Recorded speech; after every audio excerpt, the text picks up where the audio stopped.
The glittering landscape of modern celebrity culture has always promised a unique kind of immortality. A golden ticket to a realm where adoration is absolute and the love of the public serves as an impenetrable shield against the harsh realities of ordinary life. For decades, we have watched from afar as individuals are elevated to the status of modern deities, their faces plastered across towering billboards, their voices echoing through sold-out stadiums, and their every movement tracked by millions of adoring eyes. We are conditioned to believe that once you reach that rarefied stratosphere of global fame, you become fundamentally untouchable, insulated by wealth, status, and the sheer momentum of your own success. Yet beneath this dazzling veneer of glamour lies a far more fragile and volatile truth, an underlying current of vulnerability that most public figures spend their entire careers trying to ignore or conceal from the world. The very same collective voice that lifts an individual to the highest peaks of cultural relevance possesses the terrifying power to tear them down in a fraction of the time it took to build them up. It is an unwritten contract with the public, one where the terms can change instantly without warning, leaving even the most beloved icons standing on a precipice where a single misstep, a misunderstood phrase, or an unwanted revelation can trigger an irreversible slide into obscurity.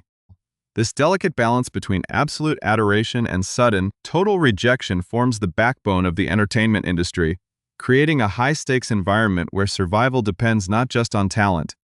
but on the unpredictable whims of a global audience that is increasingly eager to witness a spectacular fall from grace. When we look back at the history of public shunning, it becomes clear that humanity has always harbored a deeply ingrained desire to judge, categorize, and ultimately cast out those who deviate from the accepted norms of the collective group. In ancient times, this manifested as literal banishment, a physical exile from the safety of the tribe or the city gates, which was often considered a fate worse than death itself because it stripped the individual of their identity and security. In our contemporary digital era, this ancient impulse has evolved into a highly sophisticated, lightning-fast phenomenon that moves through the global collective consciousness with the speed of an unchecked wildfire. The modern digital square never sleeps, and its capacity for outrage is seemingly bottomless, fueled by an algorithmic landscape that rewards rapid judgment and performative condemnation over nuance, context, or measured reflection. It is within this hyper-connected environment that we witness the terrifying velocity of contemporary public rejection, where a lifetime of artistic achievement, hard work, and dedication can be systematically dismantled in the span of a single afternoon. As we prepare to dive deep into these complex narratives and unravel the hidden layers of these cultural moments, it is vital to have a community that values deep analysis and thoughtful exploration over superficial headlines.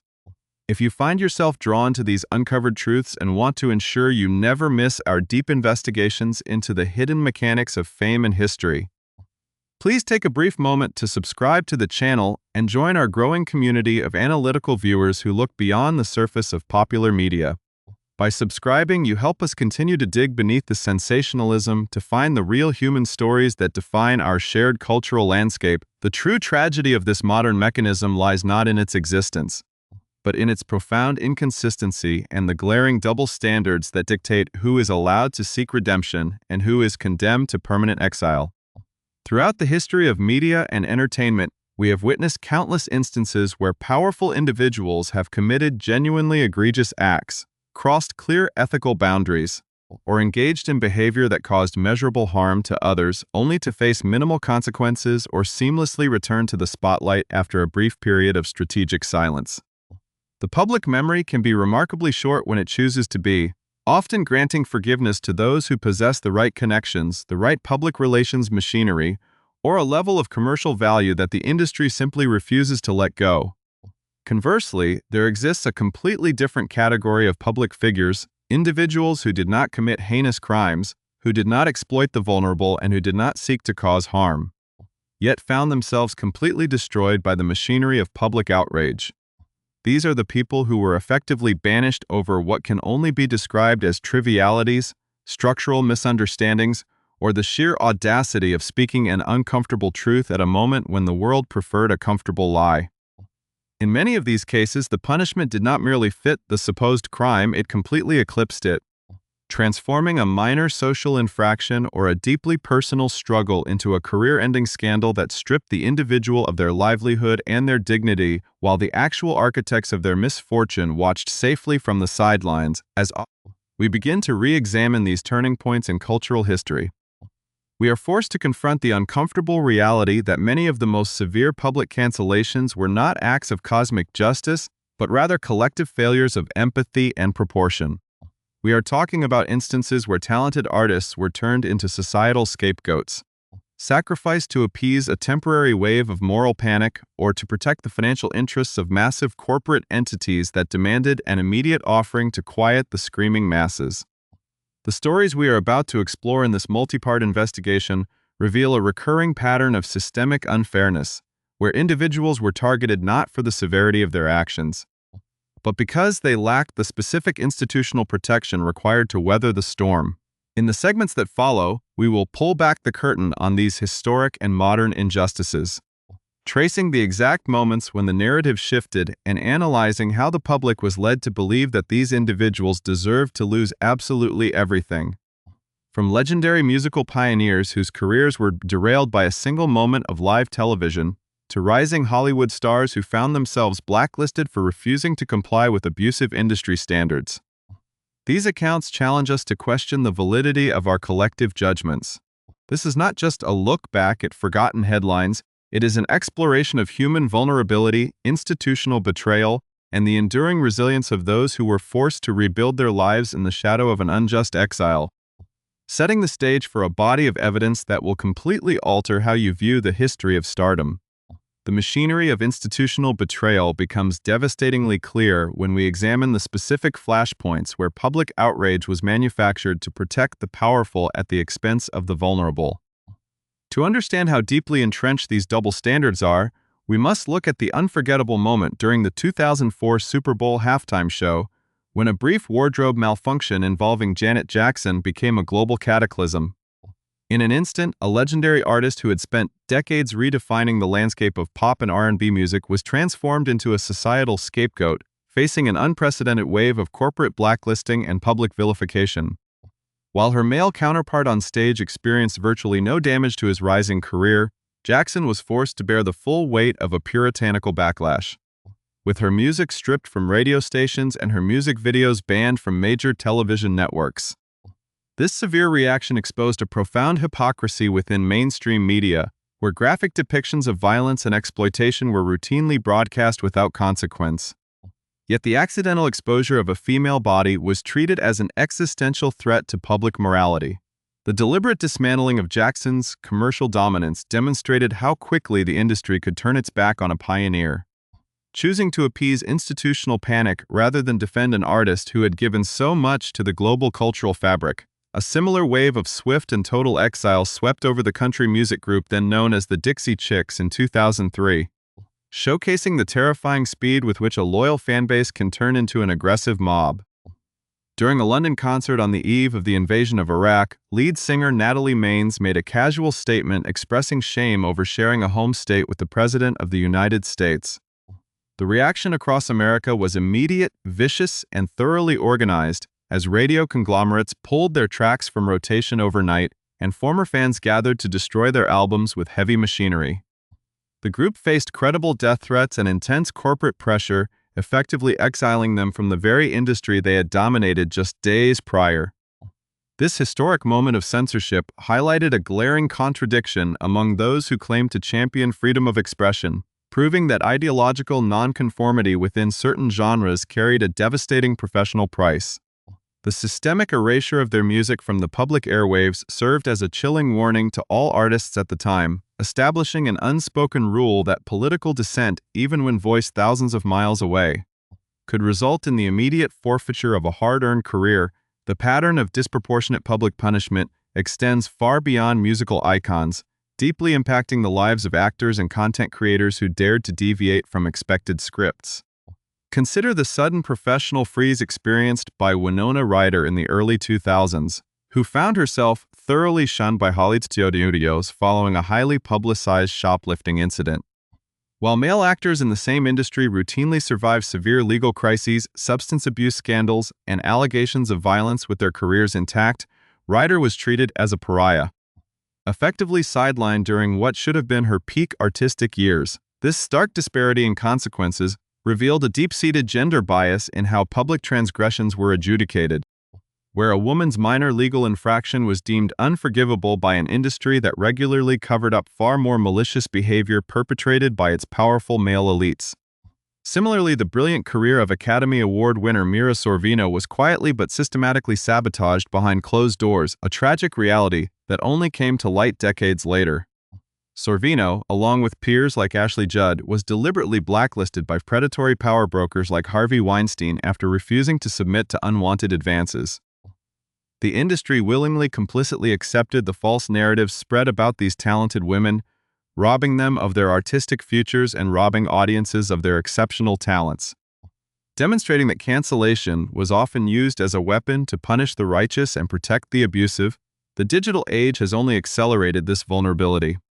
creating an environment where modern figures face intense scrutiny for simply asserting basic human boundaries or engaging in everyday discourse. The meteoric rise of children's educational creator Ms.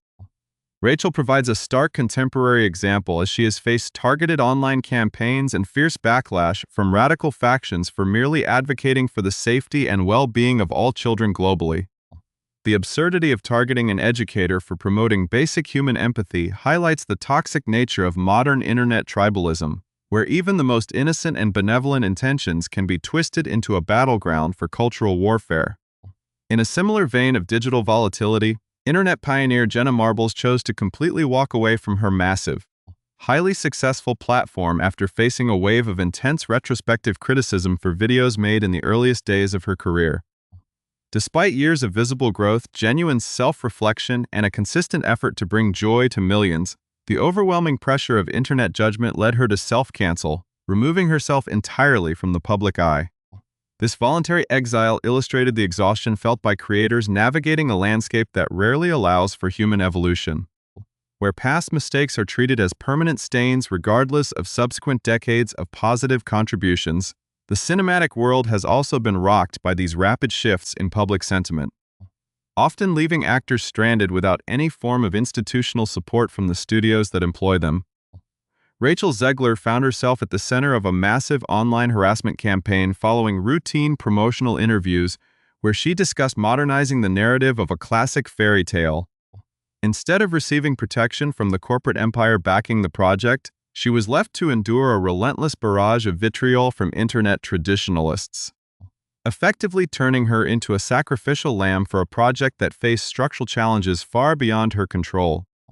The sheer scale of the animosity directed toward her for standard promotional talking points exposed how fragile a rising star's position is when corporations prioritize public relations preservation over talent welfare. The devastating impact of institutional abandonment was also felt sharply by Melissa Barrera, who was abruptly dropped from a major horror franchise after using her social media platform to speak out against humanitarian crises and violence affecting civilians. Her sudden termination sent shockwaves through the creative community, serving as a stark reminder that expressing political convictions or human rights concerns can result in the immediate destruction of a promising Hollywood trajectory,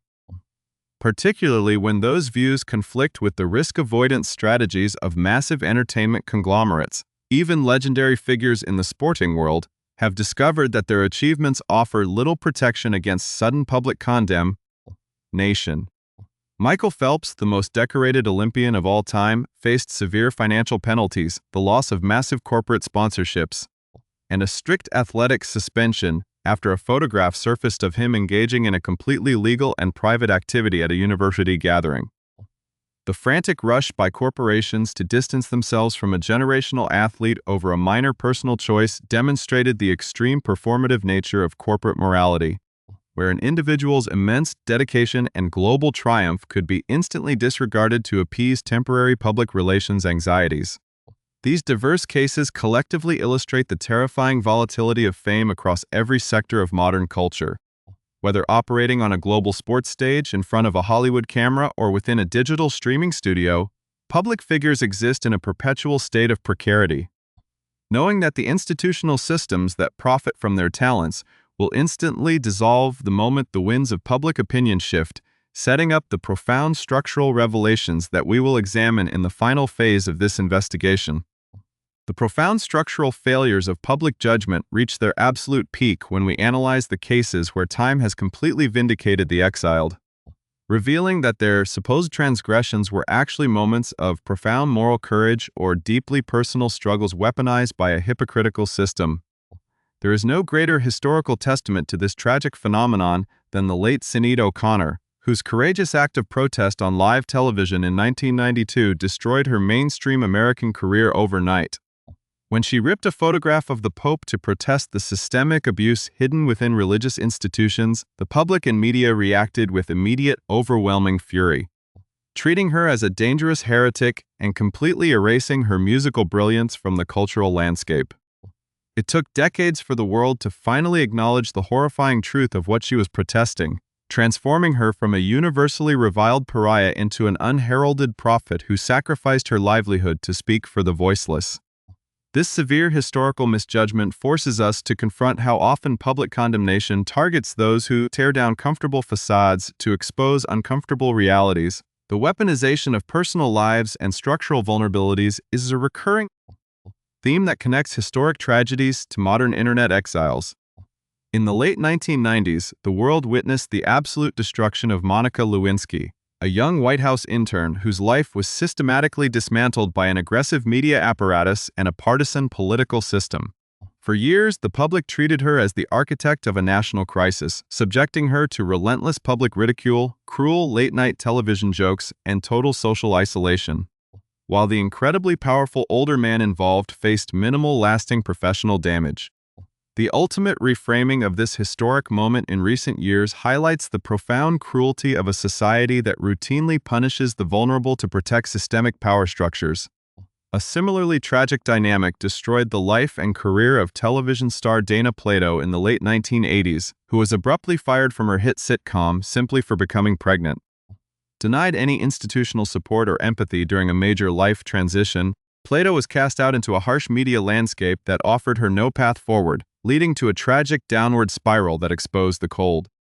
disposable nature of corporate entertainment. This lack of institutional empathy and understanding extends deeply into the lives of minority artists who faced systemic traps for navigating a hostile society.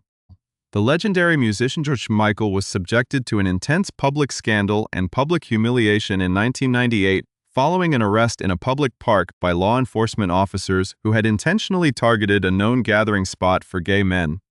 Rather than recognizing the complex societal pressures and discrimination that forced LGBTQ individuals into clandestine spaces during that era, the media landscape weaponized the incident to sensationalize his private life. Michael, however, chose to respond with absolute defiance, refusing to apologize for his identity and using his art to critique the puritanical surveillance state,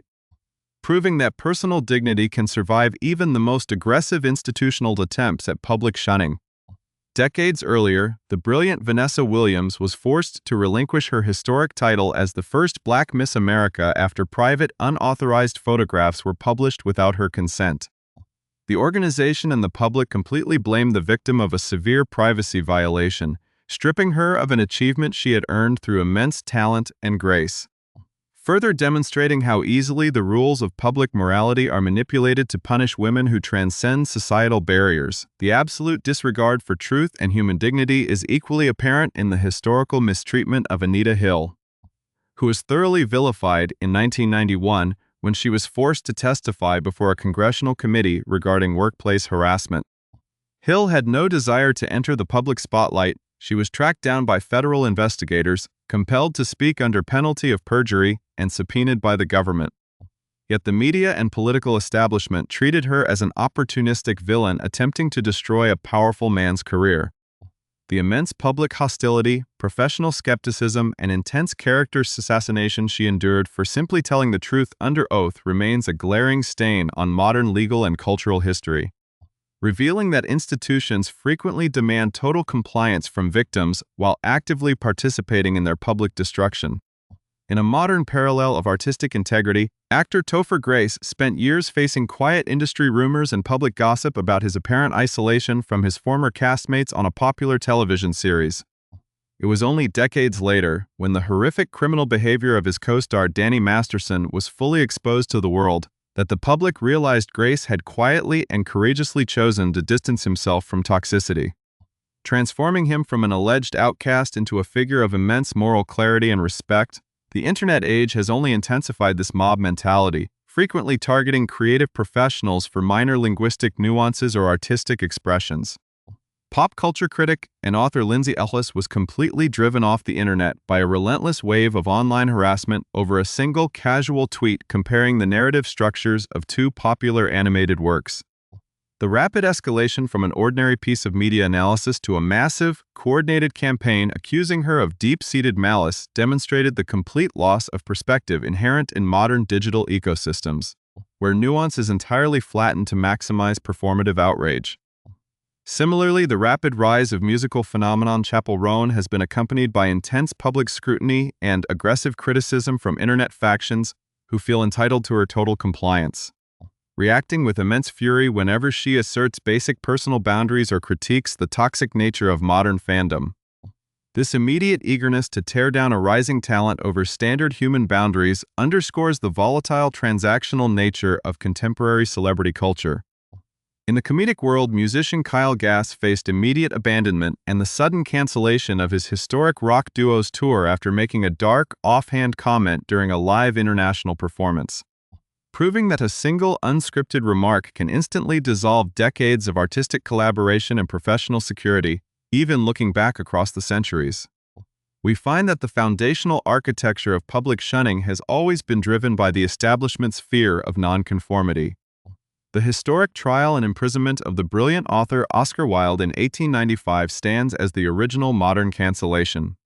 a devastating moment where the British establishment systematically destroyed one of its greatest literary minds to punish his private identity and nonconforming lifestyle.